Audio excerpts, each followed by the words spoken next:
Friends, दुनिया की जब भी दो महाशक्ति, जब भी दो बड़ी ताकतें आपस में टकराती हैं, एक दूसरे पर भौंकती हैं, फुफकारती हैं, पर काटती नहीं। इसी फुफकारने को, भौंकने को कोल्ड वॉर कहा गया है। 1945 से लेकर 1990 तक ये कोल्ड वॉर हुआ था, पहला कोल्ड वॉर अमेरिका और सोवियत यूनियन के बीच में। उसमें अमेरिका की जीत हुई थी और सोवियत यूनियन पराजित हुआ था, टुकड़ों में टूट गया था। आज फिर इसकी शुरुआत हुई है। एक तरफ अमेरिका, दूसरी तरफ चाइना, इसके बीच में कोल्ड वॉर चल रहा है, दूसरा कोल्ड वॉर। लेकिन एक बात है, चाहे पहले का कोल्ड वॉर हो या अभी का, ये सिर्फ फुफकारते हैं, काटते क्यों नहीं? क्या इन्हें विष नहीं है, जहर नहीं है इनके पास? जहर तो इतना है कि जहर के नाम पर जो ये न्यूक्लियर वेपन है, उसी पर दोनों बैठे हुए हैं। तो फिर ये काटते क्यों नहीं, युद्ध क्यों नहीं करते, सिर्फ युद्ध का भय दिखाते हैं? वो इसलिए कि दोनों की ताकत संतुलित है, बैलेंस ऑफ पावर है। भय है कि अगर ये आक्रमण करेगा दूसरा भी कर देगा। इसी कारण से ये सिर्फ भौंकते, काटते नहीं, युद्ध नहीं करते। ये तो ठीक है, एक तरफ अमेरिका है अभी, दूसरी तरफ चाइना है, पर भारत कहाँ खड़ा है? भारत बीच में खड़ा है, बैलेंसिंग पॉइंट पर खड़ा है। भारत वहीं खड़ा है जहाँ कभी महाभारत में कृष्ण खड़े थे। जिधर भी कृष्ण झुक जाएं, जीत उधर की होगी। जय पराजय का निर्धारण कृष्ण करते थे। आज भारत करीब करीब उसी सिचुएशन में है, उसी बैलेंसिंग पॉइंट पर है। जिधर भी झुकेगा उधर की ताकत बढ़ेगी, और झुकेगा तभी भारत जब वो सत्य पर रहेगा और सत्य की विजय होगी। तो ये भारत जो बीच में खड़ा है, इस कारण से भारत की कद काठी थोड़ी बढ़ गई है, इसका जो रुतबा है वो बढ़ गया है। इसी कारण से खातिरदारी भी बढ़ गई है दोनों तरफ से। ये भारत की स्थिति है। अब जहाँ तक ये टॉपिक है, इसके 3 हिस्से हैं। पहला होगा कि ये फैक्टर, कारण क्या है इस कोल्ड वॉर का अभी चाइना और अमेरिका के बीच में। दूसरा है कि पहले के कोल्ड वॉर में और अभी के कोल्ड वॉर में फ़र्क क्या है। और तीसरा होगा एनालिसिस। चलिए मैं पहला शुरू करता हूँ। पहला है कि what are the factors which led to the cold war between China and USA. कारण क्या है? पहला कारण है, ये कोल्ड वॉर 2016 में इसकी शुरुआत हुई। अमेरिका ने क्या किया, ये हाई एल्टीट्यूड का डिफेंस मिसाइल डिप्लॉय कर दिया, खड़ा कर दिया साउथ कोरिया में। उसके विरोध में चाइना और रसिया ने भी एक एडवांस एंटी मिसाइल को खड़ा कर दिया, और यहीं से टेंशन शुरू हो गया और कोल्ड वॉर की शुरुआत हो गई। दूसरी बात, ये जो ट्रेड वॉर की शुरुआत हुई चाइना और अमेरिका में, ये भी एक कारण रहा। वही ट्रेड वॉर कोल्ड वॉर में कन्वर्ट हो गया। और ये ट्रेड वॉर टर्म जो है, ये शब्द जो है, दूसरी बार दुनिया ने सुना। पहली बार 1930 में हुआ था, तब भी ट्रेड वॉर हुआ था, और उसकी शुरुआत भी अमेरिका ने ही की थी। आज फिर अमेरिका ने दूसरी बार ट्रेड वॉर की शुरुआत की है। और ट्रेड वॉर का कितना बुरा असर था, अंदाज कीजिए। वो इतनी मंदी हुई थी पूरी दुनिया में, रिसेशन, कि कहा जाता है यूरोप में लोग बोरी में भर के पैसा ले जाते थे और पॉकेट में भर के अनाज लाते थे। ये तो मुहावरा है, खैर, पर यही स्थिति थी। अमेरिका अन्न का एक एक दाना सोने के भाव में बेचता था, और कहा जाता है कि 1930 का जो रिसेशन था, मंदी थी, उसी कारण से अमेरिका धनवान हुआ था और आज तक धनवान है। तो चलिए, आज जो ट्रेड वॉर हो रहा है, उस ट्रेड वॉर का तत्कालिक कारण ये हुआ कि कहा गया कि चाइना वहाँ से टेक्नोलॉजी और इंटेलेक्चुअल प्रॉपर्टी अमेरिका से चुरा के ला रहा था। चाइना की एक कंपनी है हुवेई, बहुत बड़ी कंपनी है, वो पकड़ा गया था कि वहाँ का डिफेंस टेक्नोलॉजी अमेरिका से ला के चाइना भेज रहा था। तीसरी बात कि जो चाइना की कंपनी जा रही थी, अमेरिका की कंपनी जा रही थी चाइना, उसके साथ एक शर्त रख दिया था चाइना ने कि वहाँ से आइए, आपको सारी फैसिलिटी मिलेगी, लेकिन वहाँ से टेक्नोलॉजी लेके आइए। नतीजा क्या हुआ? अमेरिका की ही कंपनी अमेरिका की ही टेक्नोलॉजी छिपाकर चाइना को देती रही। और फिर एक और बात हुई कि अमेरिका ने चाइना की 28 कंपनियों के एम्प्लॉयज़ को, वहाँ के काम करने वाले लोगों पर सैंक्शन लगा दिया, प्रतिबंध लगा दिया। इन सारी कारणों से ट्रेड वॉर शुरू हो गया, और वही ट्रेड वॉर धीरे धीरे कोल्ड वॉर में कन्वर्ट हो गया।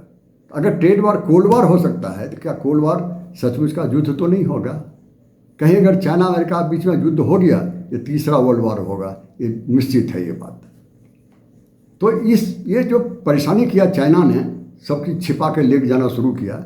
उसका नतीजा हुआ कि चाइना ने 80% टैरिफ लगा दिया ऐसे सामान पर जो कि चाइना बेच रहा था अमेरिका के पास, इंपोर्ट जो हो रहा था। और जो टेक्नोलॉजी अमेरिका उसको एक्सपोर्ट कर रहा था उसको पाबंदी लगा दी, हम नहीं देंगे आपको टेक्नोलॉजी।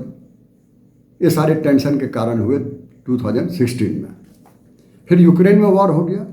यूक्रेन में वॉर हुआ जब सोवियत यूनियन ने इन्वेजन किया और चाइना ने खुल के कहा था कि हम वेपन या हथियार नहीं देंगे रूस को, लेकिन वहाँ के इंटेलिजेंस ने पता लगाया, अमेरिका के इंटेलिजेंस ने, कि वो छिपा के वेपन्स भेज रहे हैं। इस कारण से भी टेंशन हुआ अमेरिका के दिमाग में। फिर बार बार ताइवान में दखलंदाजी करता रहा ये चाइना। दूसरी बात, जो अमेरिका का वहाँ पर एक एयर फाइटर था, उसके आसपास से तेजी से गुजर गया चाइना का एयर फाइटर अभी कुछ दिन पहले। जो वॉरशिप था उसके बगल से चाइना का वॉरशिप गुजर गया। इस सबसे टेंशन बढ़ता चला गया। और दोनों का जो व्यापार हो रहा है करीब $700 बिलियन का, चाइना और अमेरिका का, उसमें वो घाटे का सौदा है अमेरिका के लिए, क्योंकि अमेरिका का सामान कम जाता है और खरीदता ज़्यादा है चाइना से, इंपोर्ट ज़्यादा हो रहा है। तो शर्त लगाया था अमेरिका ने कि आपके साथ व्यापार तभी बढ़ेगा जब $200 बिलियन का और अधिक सामान आप अमेरिका का खरीदिए। चाइना ने कहा था कि 2 साल में हम करेंगे, ऐसा नहीं कर पाया, वादा खिलाफी किया। ये कारण हुई टेंशन का। और आप जानते हैं कुछ दिन पहले ही जासूसी बैलून अमेरिका के आकाश पर घूमता रहा कई एक दिन तक, अंत में अमेरिका ने उसको गिरा दिया। ये टेंशन का कारण हुआ। और फिर ये जो साउथ चाइना सी जो है, साउथ चाइना सी, ये इंटरनेशनल वाटर है, लेकिन चाइना उसको चाइना की प्रॉपर्टी समझता है। वहाँ जो आइलैंड है या कुछ आर्टिफिशियल आइलैंड बना दिया उन्होंने, उसको मिलिटराइज कर दिया, सेना उतार दिया वहाँ पर। इस सब से चाइना का खफा होना स्वाभाविक था और हुआ ऐसा। ये सारे कारण हुए जिस कारण से कि ये कोल्ड वॉर आगे बढ़ा और बढ़ रहा है। अब दूसरी बात जो मैं कहना चाहूँगा कि अभी के कोल्ड वॉर में और पहले के कोल्ड वॉर में क्या फ़र्क है।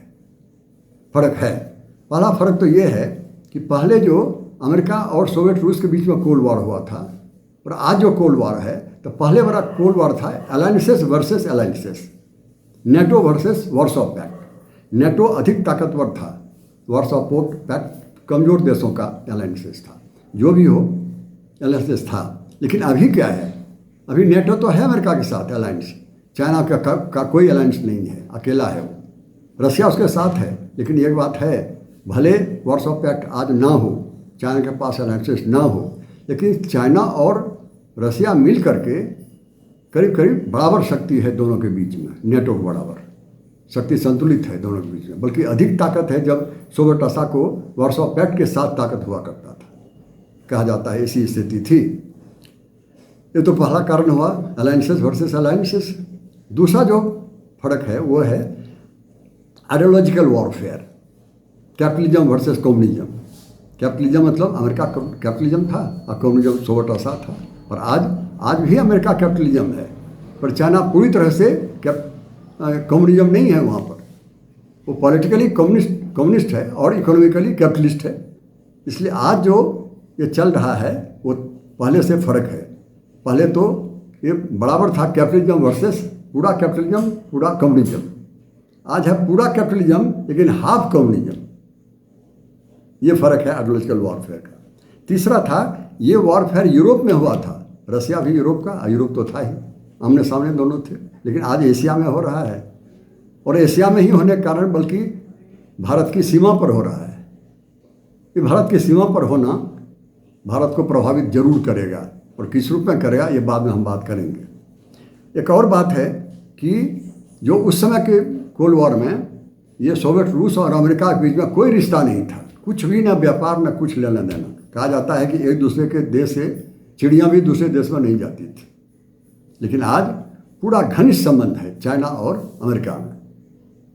अमेरिका का सबसे बड़ा जो व्यापार जिससे होता है वो चाइना है। सबसे लार्जेस्ट ये बायलैटरल ट्रेड होता है चाइना के साथ, करीब करीब $700 बिलियन किसी साथ में होता है।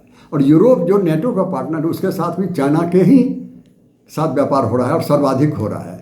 तो पूरे नेटो में कहिए कि सबसे अधिक व्यापार चाइना के साथ ही हो रहा था, जो अमेरिका के साथ एक पैसे का भी, रशिया के साथ एक, सोवियत रूस के साथ एक पैसे का भी व्यापार नहीं था। इतना बड़ा फर्क था। दूसरी बात, आज भी अमेरिका इन्वेस्ट कर रहा है, इन्वेस्टमेंट हो रहा है चाइना में। कोल्ड वॉर के बावजूद। और चाइना की बहुत सारे देश अभी संबंध बनाए हुए हैं, इन्वेस्ट भी कर रहे हैं। ये यूरोप के बहुत सारे देश चाइना में इन्वेस्ट भी कर रहे हैं। तो ये जो रिलेशन वहाँ पहले बिल्कुल नहीं था दोनों के बीच में, आज पूरी तरह से घनिष्ठ संबंध है। ये बड़ा फ़र्क है। और जहाँ तक बात है ये इन्वेस्टमेंट की, तो इन्वेस्टमेंट अमेरिका इसलिए भी कर रहा है क्योंकि इकोनॉमिकली जो है चाइना खुला बाजार है, वो कैपिटलिस्ट ही है, जैसा मैंने पहले कहा। ये सारे कारणों से पता चलता है कि दोनों का क्या फ़र्क था पहले वाले में और अभी वाले में। और अंतिम फर्क दोनों में ये है कि उस समय जो सोवियत यूनियन था, जो कोल्ड वॉर में था, वह सिर्फ मिलिट्री पावर था, इकोनॉमिक पावर नहीं था जो चाइना है अभी। चाइना दुनिया का सबसे अधिक दौलतमंद, दूसरा सबसे अधिक दौलतमंद देश है अमेरिका के बाद। ये मैन्युफैक्चरिंग हब है, पूरी दुनिया की फैक्ट्री यहीं पर है। ये दुनिया का बिगेस्ट एक्सपोर्टर है। उस समय जो सोवियत यूनियन था उसके पास सिर्फ $3 ट्रिलियन की दौलत थी, जीडीपी के हिसाब से $3 ट्रिलियन। आज चाइना $19 ट्रिलियन है। इतना फर्क है दोनों में।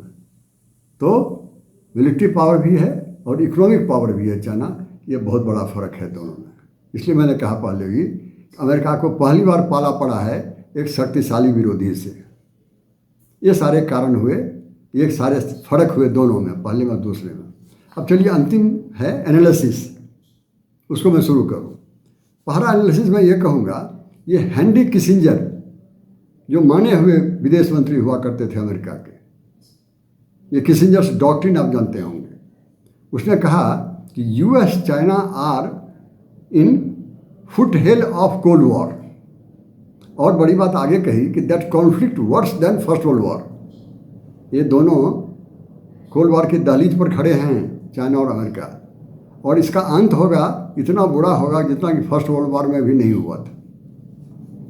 दूसरा, ये जो शी जिनपिंग साहब हैं प्रेसिडेंट, उनका मनसूबा बढ़ा हुआ है। उन्होंने कहा China would take centre stage in the world politics, वो केंद्र में आकर के भूमिका निभाएंगे।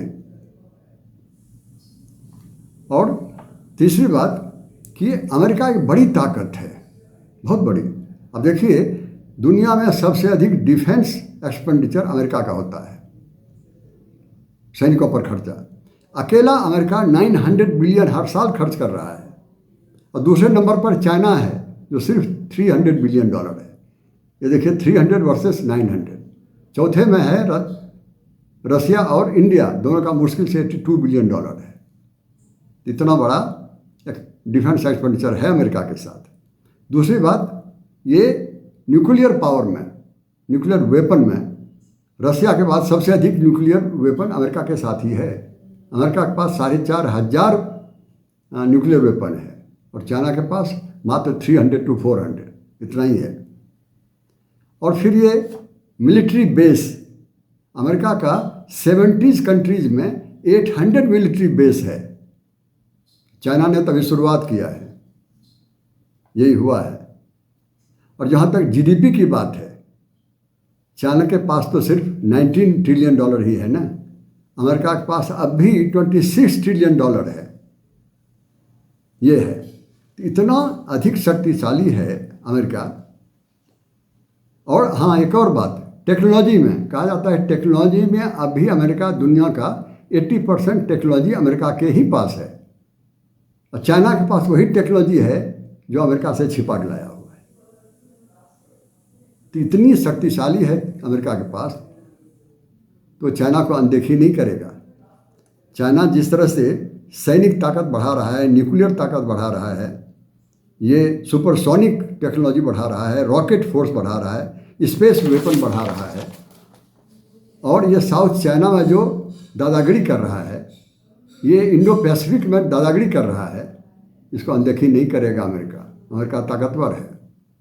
ये सारी बातें हो रही हैं। तो इस तरह से कोल्ड वॉर जो अभी दोनों के बीच में पराकाष्ठा पर है, आशा की कोई किरण नहीं है, there is no bright spot, ये स्थिति है। लेकिन एक दूसरा भी परसेप्शन है, वो कहता है ये कोल्ड वार है ही नहीं, ये कोल्ड वार सिर्फ दुनिया की असली समस्याओं से ध्यान हटाने के लिए है, डाइवर्ट करने के लिए है। असली समस्या क्या है? तो ग्लोबलाइजेशन है, ग्लोबल वार्मिंग है, ग्लोबल पॉवर्टी है, इंक्रीजिंग इनइक्वालिटी है। इससे नज़र हटाने के लिए, ध्यान हटाने के लिए कोल्ड वार कर रहे हैं। कोल्ड वार असल में है नहीं। कि दोनों को मिलकर ये सब करना चाहिए जो दुनिया की ताकत बने, ये सारी जो परेशानियां हैं, गरीबी है, उसको मिटाए। उसके बजाय वो कोल्ड वार कर रहे हैं।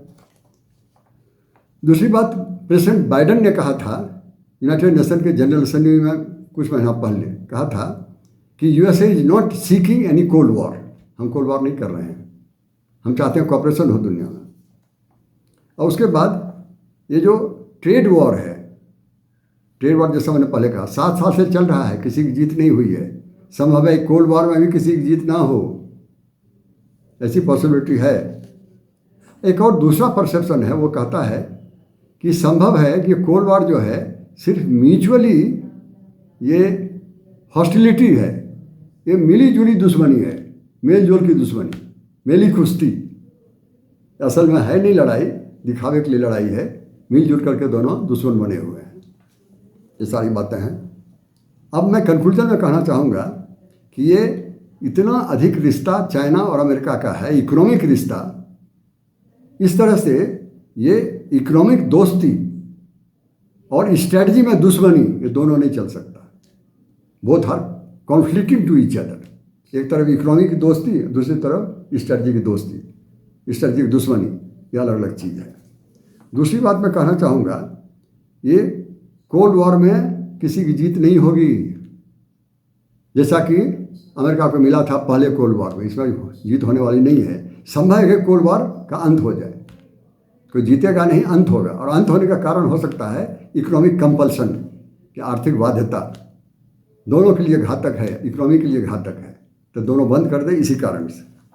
और अंतिम बात मैं कहना चाहूँगा, ये कोल्ड वॉर जो है तो कहीं एक्चुअल वॉर भी हो सकता है, चाहे कोल्ड वॉर हो, एक्चुअल वॉर हो।